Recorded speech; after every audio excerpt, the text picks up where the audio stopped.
300 chess game by Siegbert Tarrasch is a fundamental work that everybody should read.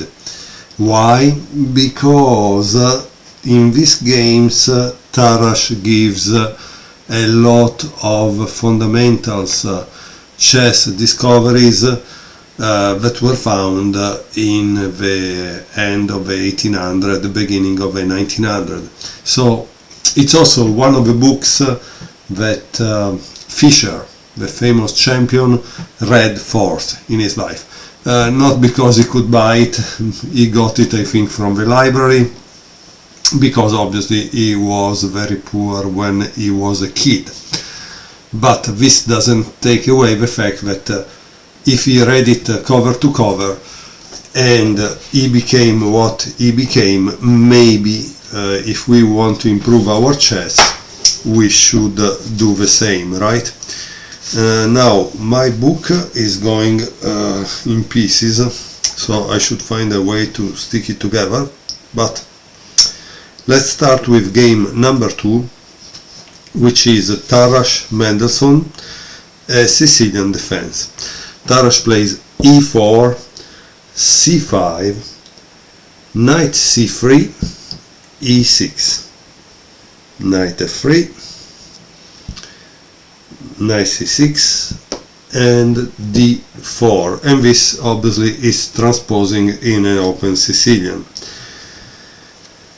C takes d4, knight takes d4, and e6. I think this seems like the Najdorf.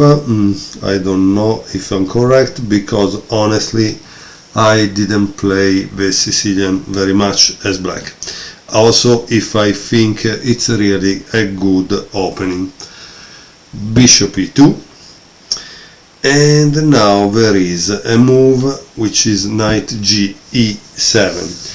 Here it says often played by the old masters and later by Louis Paulsen. The intent is to play knight g6, but it is not as good as the natural knight f6. This kingside knight is the primary protector of the castle king. So Tarrasch is saying that between v square and v square it's better to develop the knight here because he's protecting the castle. Okay, so as you can see, it's true. If we watch these games, we will learn many ideas, chess ideas, that are the formation of every good chess player. Okay. The game continues with bishop e3, knight g6, as Tarrasch said, castle, bishop e7, f4. As you can see, the knight play is not well placed here, and probably this is also what Fischer learned. No? He learned how to place his pieces in a position, especially in the opening, where they couldn't be dislodged very easily.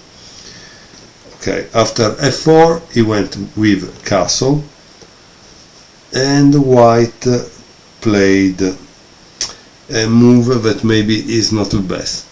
He played rook f3. Here it says this very premature and amateurish rook move only works because of black's mistakes. A much more mature player would methodically proceed with proceed with queen d2, then rook a d1, etc. to exploit the black weakness in the center and also reserve the f3 square for the bishop, from where he could attack the d pawn. So he would like to play rook d1, bishop f3, and try to create an isolated queen pawn that he can use as an advantage.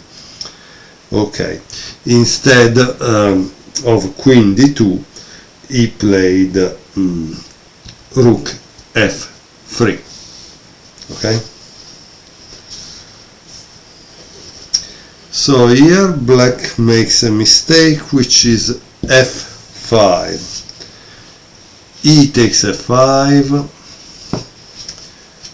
and here there is knight takes d4, bishop takes d4, and E takes f5. It seems that Tarrasch said it was better to recapture with the rook, and okay, whatever he says.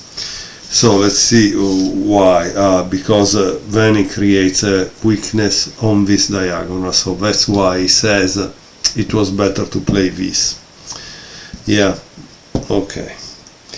In fact, white played bishop c4, check, king h8, and of course white continued to pounce, right, with knight d5. And here it says this guard,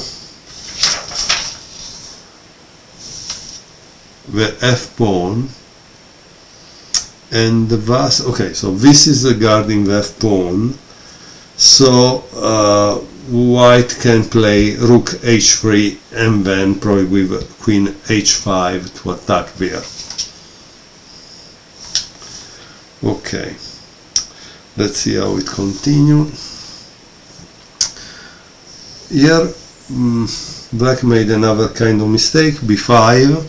Notice one thing, what would you answer if you were white?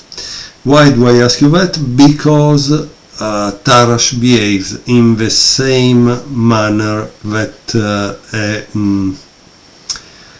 someone in desperate need would do.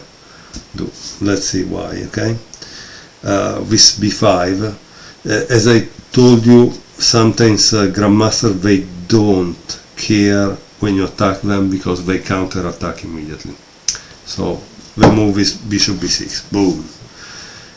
And now it's a problem, right? Because if he plays this, queen knight c7, so he played this, bishop c5, and after bishop takes c5, d6, bishop b6, queen d7, bishop b3, bishop b7, rook h3, and bishop takes d5. So here we are in this position. In the book there is a diagram, which means you need to pay attention to this position. And what I'm asking you is, if you were white, you pause the video and try to find the best move for white. Okay, so I hope you pause the video, because white is going to play rook takes h7, check, king takes h7, queen h5, king g8, bishop takes d5, check again, rook f7, queen takes g6, rook a f8, and now there is bishop d4. Obviously the problem is that this is a pin. If you play this thinking, haha, now I am getting out of the pin, not really, because there is this check, then you go here, and then there is this, that is checkmate. Now Tarrasch didn't write this in the game, so you have to find it out for yourself. I hope you enjoyed this quick game from 300 The Chess Game by Siegbert Tarrasch. It's the book that it's one of the books that Fischer read first cover to cover, so it must be definitely packed with some chess wisdom. I hope you enjoyed the video. Thank you very much for watching.